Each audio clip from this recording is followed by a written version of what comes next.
Evangelion es uno de los animes con más controversia que he visto, por lo difícil que puede ser llegar a entenderlo. Pero si me tuviera que quedar con una sola cosa, me quedaría con cómo se trató cada personaje. Cada mente aquí es un mundo, y todos están siendo arrastrados por dos problemas y traumas que han tenido en su pasado, los cuales, aunque traten de evitar constantemente, los persiguen a donde sea que vayan. Y es por eso que yo pienso que en el final, cada uno logra encontrarse consigo mismo, porque después de todo el anime logran encontrar la raíz de sus problemas. Entonces vamos a hablar sobre si Evangelion debió o no debió terminar así.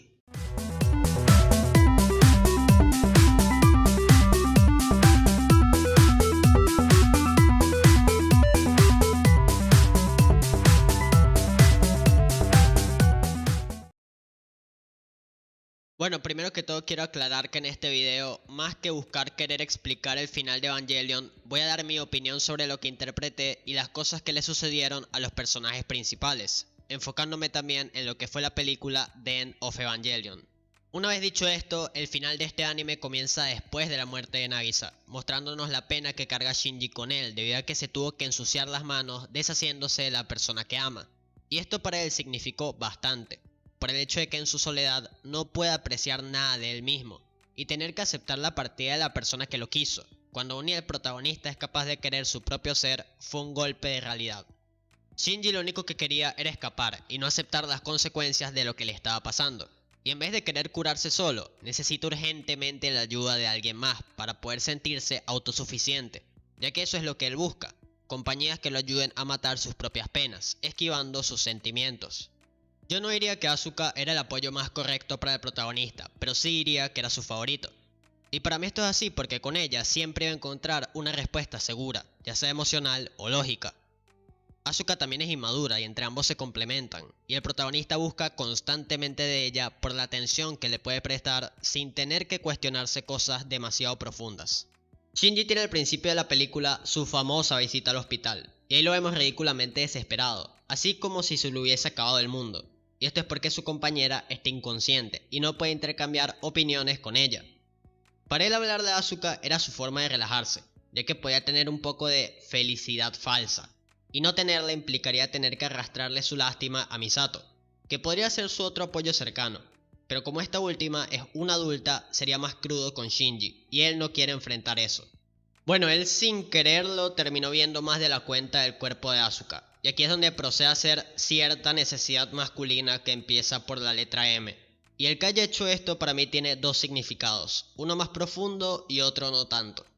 El primero es que Shinji haciendo esta acción se estaría desquitando con Asuka, al no poder esta brindarle la atención que él quiere en ese momento, tratando de transmitirle culpa a un cuerpo inconsciente que ni siquiera puede darse cuenta de lo que sucede a su alrededor, mediante un método sucio que solo muestra lo necesitado que está el protagonista.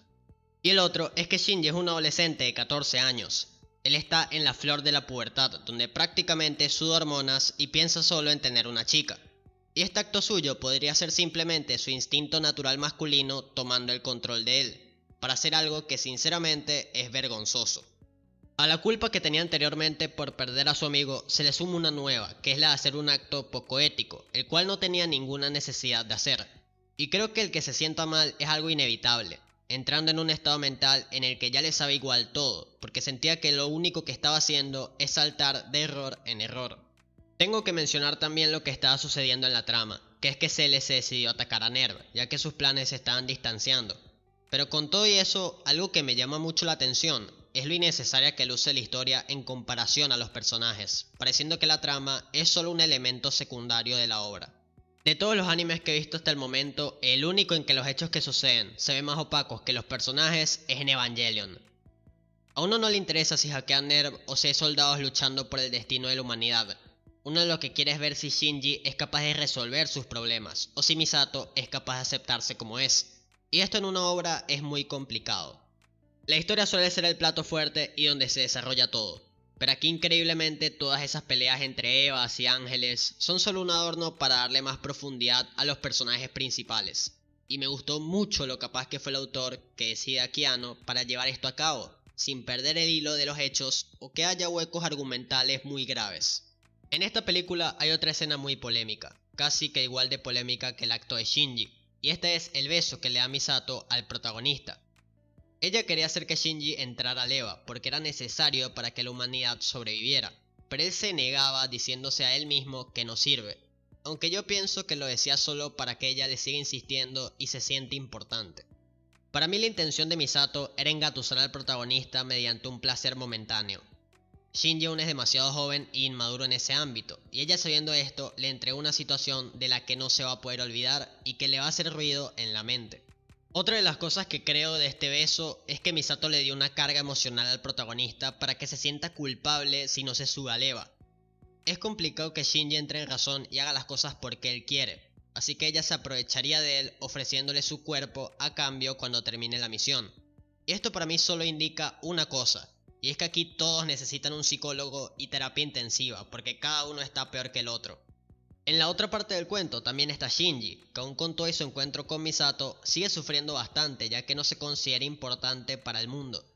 Su propia cabeza se lo va comiendo y él no puede controlar el odio que se tiene a él mismo, y tiene un montón de emociones y traumas colisionando al mismo tiempo. El personaje de Asuka, una vez retomó la conciencia, estaba dentro de su EVA, pero ella aún seguía afectada y su crisis le hizo entrar en una paranoia importante. Y algo que me parece muy curioso es la manera en que se libra de sus pensamientos negativos, que es aferrándose a su figura materna, la cual le dejó un montón de heridas emocionales. La madre de Asuka es el punto de partida de muchos de los malos recuerdos de su hija. Ella, después de hacer un experimento de contacto con un EVA, quedó muy mal de la cabeza, siendo prácticamente una loquita. Y lo peor de ella es que se olvidó de su hija, pero no de cualquier forma, sino que la dejaría atrás por una muñeca, ya que para ella ese objeto era su hija, y la Asuka de la vida real era solo una niña más del montón. A todo esto tenemos que sumarle lo que fue el desenlace de su relación, el cual es que su madre se terminaría quitando la vida junto a la muñeca que pensaba que era su hija. Y esto para Asuka fue muy traumante, porque cuando solo le quería dar la buena noticia de que había sido escogida como piloto de EVA, se encontraría con una catástrofe. Además, en muchos de los flashbacks podemos escuchar a su madre pidiéndole que le ponga fin a su vida junto a ella, lo que marcó para mal a esa niña.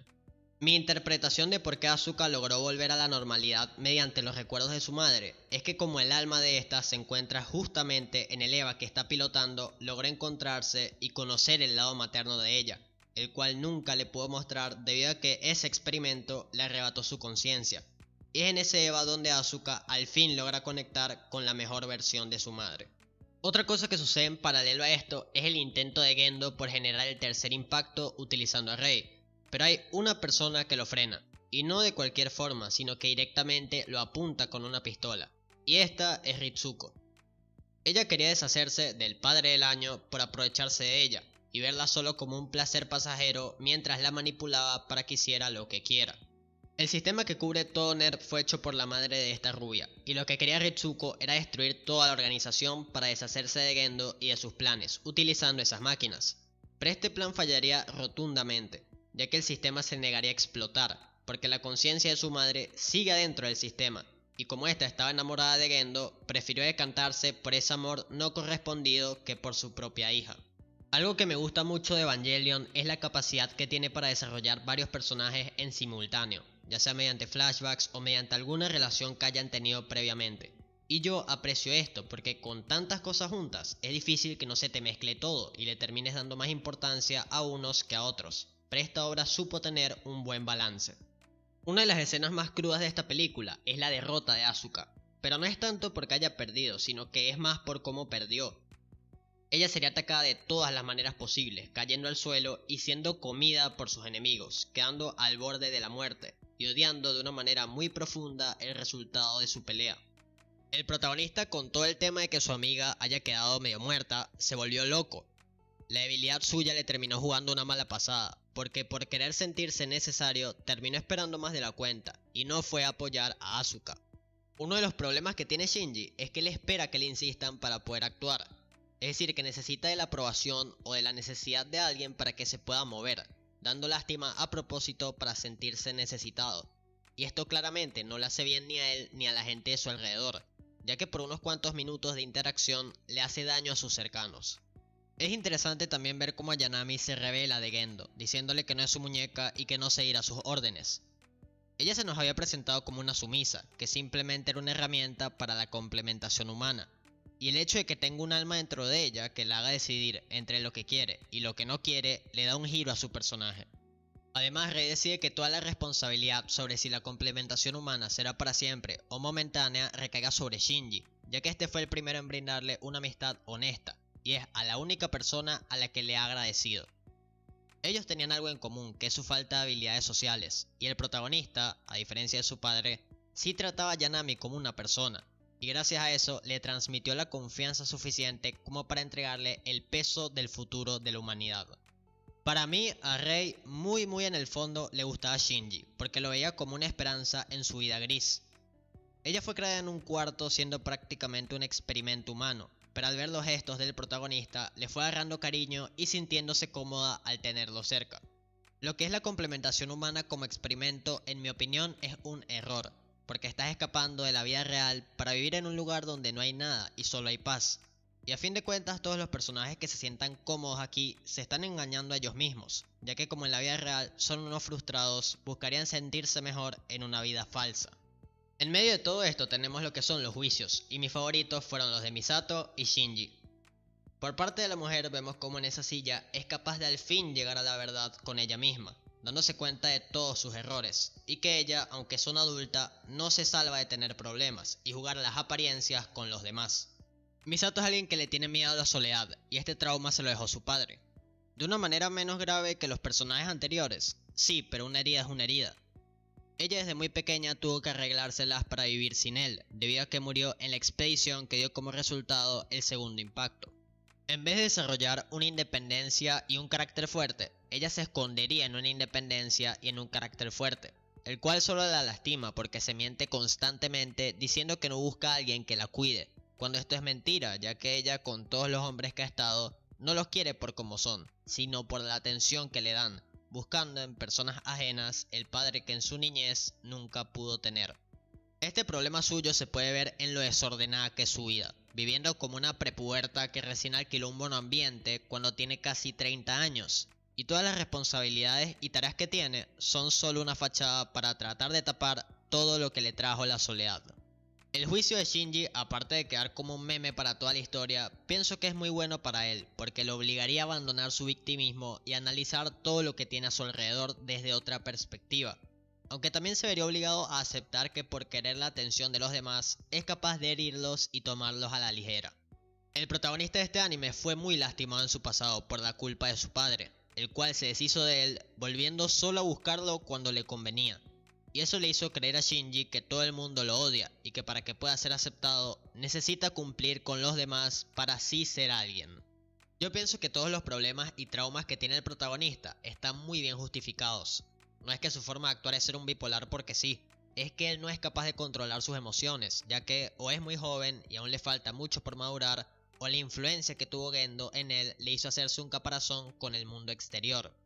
Shinji al final se decantaría por la mejor decisión, que es volver al mundo real y alejarse de la complementación humana. Y esto tranquilamente se podría interpretar como un acto hipócrita, ya que él se quejó mucho de que no quería vivir ahí y odiaba ese lugar. Pero yo lo considero más que todo como la evolución de su personaje. Se dio cuenta de que haciéndose la víctima por siempre no va a ser capaz de llegar a nada, y que el mundo no es un lugar tan malo, sino que él es la persona que tiene que cambiar su forma de ver las cosas, dejando de lado la queja y aprendiendo a valorarse él mismo, porque antes de querer a otras personas debe aprender a quererse. Ahora, a Shinji le tocaría volver al mundo después de la complementación humana, y ahí solamente se encontraba Asuka, debido a que cada quien debe volver por su propia cuenta al planeta, lo que quiere decir que todos están cómodos viviendo en su mundo de mentira. Irónicamente, la persona que volvió a la Tierra es la que más se quejaba de ella. Una de las interpretaciones que tengo de esta escena final es que a ellos dos les tocará ser los progenitores de un mundo destruido, actuando como los Adán y Eva del renacimiento de este planeta, el cual nadie quiere habitar, tratando de comprenderse mejor entre ellos mismos, sin la necesidad de herirse porque solo son dos personas en un mundo vacío. La otra interpretación es que Shinji al momento de ahorcar a Asuka está buscando que reaccione como siempre lo hace, tratando de encontrar a alguien que comprenda el sufrimiento de todo lo que acaba de pasar, debido a que no tiene nadie en quien refugiarse, y su desesperación lo obliga a actuar de manera precipitada. El mensaje que a mí me queda de todo esto es que todos necesitamos a todos, y nadie no es nadie si no tiene a nadie. Todos requerimos de los otros seres humanos para existir, nos guste o no su presencia.